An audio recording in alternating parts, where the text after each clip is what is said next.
here. I didn't read my opening statement because it was so long, and I knew we had a long meeting here with you, but I want to read a few sentences from it so you know what I'm leading up to my first question. This month, just 2 weeks ago, 5 people were trapped by a fire and killed in Los Angeles apartment building. The man who allegedly started the fire was in the country illegally and had been previously arrested for domestic violence and drug charges. 4 of the 5 victims have been identified so far, and all are constituents from OTTUMWA, Iowa. Too many Americans have lost their lives, and too many families have had to feel the real and devastating impact caused by sanctuary cities and lax immigration enforcement. So what has changed since Kay Steinle was killed a year ago? Not enough. As I mentioned earlier, Sarah Root was killed when Edwin Mejia, an undocumented person who was drag racing while under the influence of alcohol, ran into her car earlier this year. This driver was later released from custody because the federal government refused to issue a detainer. Because of the twisted priorities that we seem to have in this country on immigration policy, there's are consequences to actions, or particularly when actions aren't taken.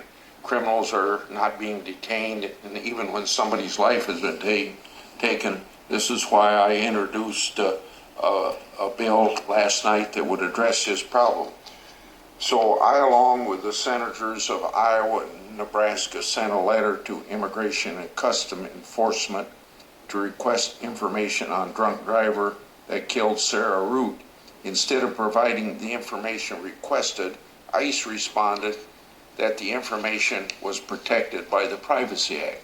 First, the Privacy Act authorizes disclosure to Congress. Second, the Privacy Act does not cover people who are in the United States illegally, and there's been court cases on that, even court cases that said resident aliens sometimes aren't covered by the Privacy Act.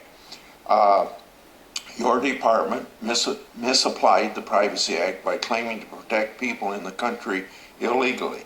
And of course, we listened to Sarah's family because they're from Iowa, and they're very disturbed about it. They could not comprehend why he was seemed to have more rights than they do. Would you ensure that your policies match the statute? Don't you think that Sarah Root's family deserves to know all available information about their daughter's killer?